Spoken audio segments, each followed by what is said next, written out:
I'm delighted to be here today with Davina Richardson, who's a specialist nurse for children working with Bladder and Bowel UK. And we're here to talk about the newly published Children's Rectal Irrigation Pathway. Now, unfortunately, the third person involved in this work is Michelle Newton, who couldn't be with us today. Michelle is a specialist nurse in bladders and bowels working in Gateshead. And actually, I think it was Michelle that was instrumental in getting this project off the ground. So Michelle approached me at the back end of 2022, saying how she had a rectal irrigation pathway and strongly believed in the benefits of irrigation for children, but she felt that it was being used more locally and she wanted to develop something that could be used nationally. And the original pathway on which this work is built was done by the Professional Irrigation Group for Children, and they came up with a pathway based on the adult version of that. And it's from there that I suppose we could say small acorns grow into mighty oak trees, and we're sitting here today. So that's the background to what we did. Davina, why do you think we needed such a pathway as this? Well, rectal irrigation has been used for a long time in paediatrics. I mean, I first used it well over 10 years ago now. I'm trying to think back to when exactly it was, but it's a good lot of years. And there have been pathways for adults, and obviously there was work done in the adult group that I believe you led, Michelle. And it would be nice to have something that was standardised practice across the UK for children. And I firmly believe that pathways can be helpful to staff, but that also we should, wherever possible, be doing things in a similar way and in a best practice way. So this guidance, I think, helps nurses to actually see what's needed and how and the possibilities for this treatment. Now, I know how we've pulled this together, but I wonder if you could just sort of describe to the audience how we went about doing this when we're all living in different parts of the country. Well, I was actually involved in some work a lot of years ago, and it sort of stumbled and came to nothing, partly because of lack of time. But Michelle, the other Michelle Newton, had done a lot of work with her group in the Northeast, actually pulling together a pathway.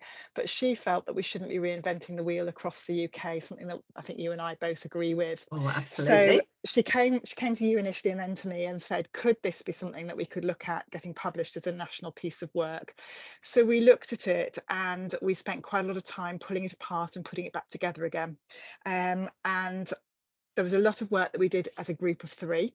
And then once we'd got what we thought would probably work, we actually sent it out to those we know are using irrigation quite a lot throughout the UK to get their input and their experiences and to make sure they felt it would work for them and work for others. So that was the next step, was the peer review, and then collating all the comments, adjusting what we'd written according to those, and then producing a final, which was published very recently. Yeah, it's very exciting, isn't it? It is. I think using email helped with the peer review process, didn't it? Because when I've looked back to Davina, actually we've accomplished this in about a year, which is amazing, isn't it? I think we did all right, didn't we? Yeah. And I don't think there was anything major to change from the peer review. There were a few very sensible comments, but I don't think there was anything really massive. I think that, you know, but there were things. There was quite a lot of fine tuning, which I think was helpful. And I think the way things are worded and getting other people's perspective on wording is really helpful to make sure there's no misunderstanding. And I think that was one of the big things for me, was pulling that out, teasing that out. Absolutely, I agree with that. So it was really good to get everyone's opinion so that we knew then, didn't we, that we were along the right lines. And what does it mean for the pathway now that we've had peer review from the 4 nations, actually, I think, in the end? Well, hopefully it means that we can actually go out and ask for some endorsements and some support. And not all organisations offer endorsement, but that then increases the validity of the tool, I think, and increases the people's confidence that it's something appropriate for them to use.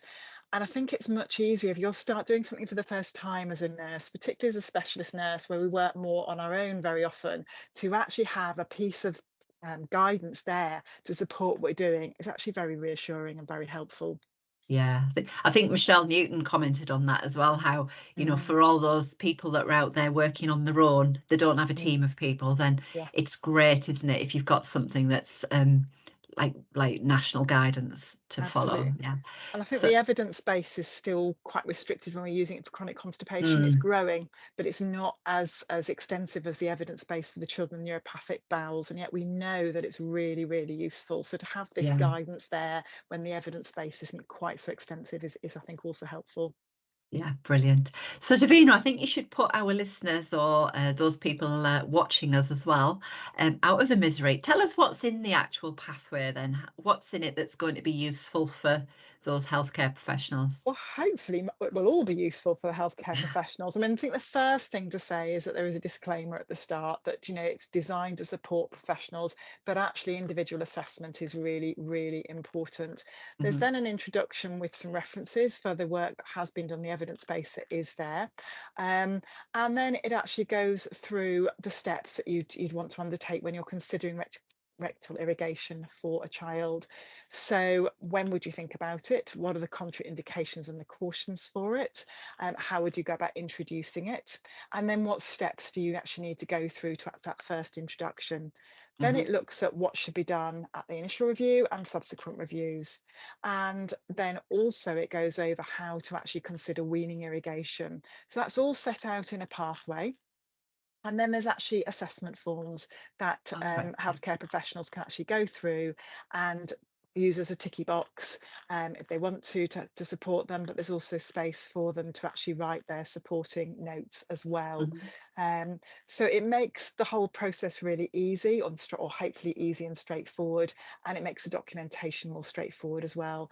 And then finally there's a bothersomeness questionnaire, so something actually you can discuss with the child and their family to actually see whether the irrigation is working for them, because that's what's really important. And there's also a bowel diary in it, so there's quite a few elements to it, including hopefully some useful paperwork for people working within clinics. Yeah, so hopefully it's a tool that professionals could go to, and that would see them through the entire process of irrigation, from choosing the children who might need it through to teaching it, initiate it, and also following up. Yeah, Absolutely. I particularly I'm very pleased with the way that our review template came out, because I think that encompasses quite a nice troubleshooting guide as well, which is, I just feel like that's like real helpful information for, it's not just about getting the irrigation started, it's about maintaining it as well, isn't it? And we know that if they don't maintain it, they're not going to get the benefits from it. So yes, that's Yeah. a really important part of it. Yeah. So it sounds, Davina, like it would be useful for someone new to teaching irrigation with children, but perhaps even for those with experience, it could be a useful tool to use. Would you agree? Yeah, I think it standardizes practice, or has the ability to standardize practice. So I think, and for those who are moving on to electronic systems, for example, there's the standard forms and templates they can use if they want to. Yeah, brilliant. And it can be printed off for those still on paper notes as well. So yeah, I think it has a place, and I'm really hopeful that staff who are initiating and supporting children with irrigation find it useful. So where can they find it? Well, it's on the Bladder and Bowel UK website, in the professional resources section for children and young people.